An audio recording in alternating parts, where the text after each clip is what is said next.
Bueno, pues estoy en la isla de Fuerteventura junto a las autoridades locales, también insulares y autonómicas, y al Gobierno de España, porque estamos en un espacio, este centro que fue penitenciario durante la posterior guerra de España y la dictadura, y que fue un sitio de ignominia y de vergüenza, porque aquí se destinaban a trabajos forzados a personas simple y llanamente por ser homosexuales.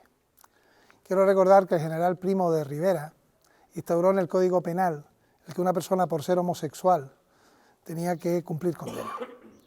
Pero llegó la Segunda República entre los años 31 y 36 y se modificó el Código Penal para dar libertad a quien quisiera amar a quien quisiera amar, que es lo que tenemos que defender desde las democracias.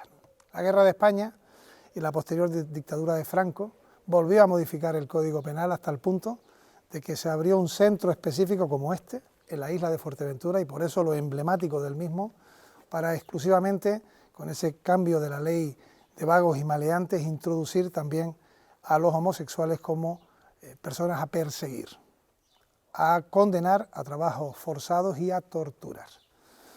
Desde la Ley de Memoria Democrática del año 2022 establecemos lugares de memoria.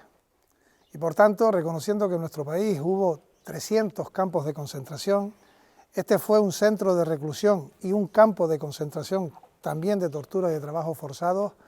El Gobierno de España hará que este centro de Tefía sea lugar de memoria. Ya están los trabajos iniciados y por tanto la noticia que quiero trasladar es que será lugar de memoria acorde a la Ley de Memoria Democrática del año 2022.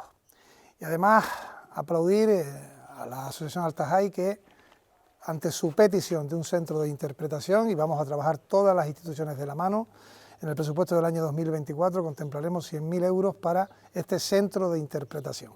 ¿Para qué? Para que se conozca que querer a quien se quiere querer no es delito, sino libertad.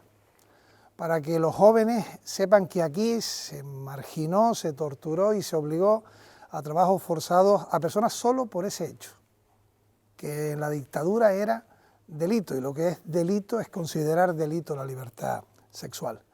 Para que no quede la memoria olvidada, para que nunca más se vuelva a repetir, y para hacer ver al resto de España que frente a algunas comunidades en donde están derogando la Ley de Memoria Democrática, estoy en una comunidad con distintos colores políticos en los que en estos casos y para estas cuestiones no hay fisura, que se exhuman restos en distintos lugares producidos por personas que fueron ejecutadas por defender la democracia en el año 36 ante un golpe de Estado militar e ilegal, y que aquí tenemos que estar de la mano todos, porque se demuestra así quién realmente es demócrata o quién quiere utilizar la democracia para fines que nada tienen que ver con la defensa, como digo, de la libertad.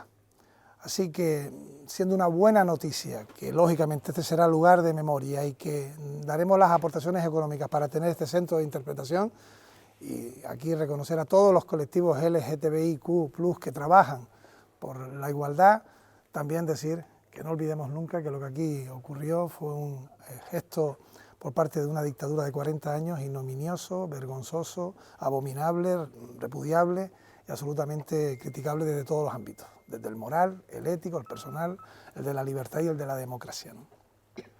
Sí. Las preguntas, si es sobre esto, si es sobre esto, sí. ¿De memoria? Sí. ¿Es el primer lugar de memoria histórica de Cañames? ¿Será el primero o primero va a estar la cima? Bueno, hay distintos lugares de memoria, está pues, la cima de Ginamar, como bien exponías, los pozos de Arucas, está también este centro de interpretación, pero este centro de interpretación es un lugar singular en el conjunto del país. A través de la modificación de la Ley de Vagos y Maleantes en el año 54 fueron destinados incluso al comienzo de la Guerra Civil algún centro en la península a personas que eran homosexuales, pero también había otras personas.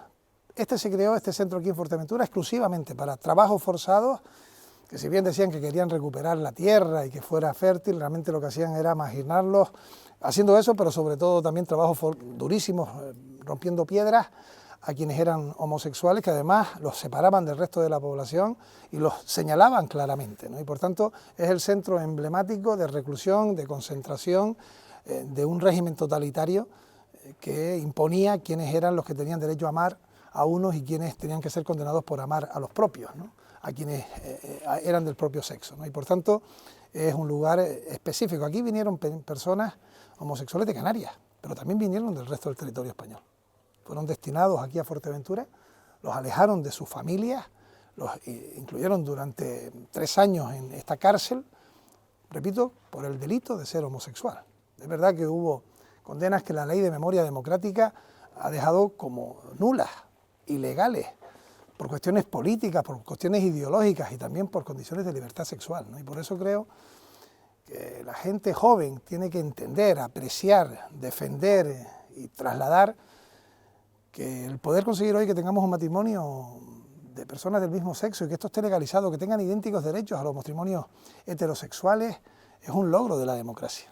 Y todo eso está en riesgo cuando hay amenazas de totalitarismo y de mensajes que intentan recuperar lo peor de nuestra historia, que sería un error olvidarlo, pero sobre todo lo que tenemos que hacer es reconocer a las personas que aquí sufrieron ese presidio, porque esos eran los héroes, y dejar en su lugar, que es en el de la ignominia, a quienes promulgaban esas injustas leyes o a quienes se vanagloriaban de marginar a personas porque no amaban como ellos. Y por tanto, este es un lugar, y respondo a su pregunta, emblemático en el conjunto del país, incluso en la comunidad internacional.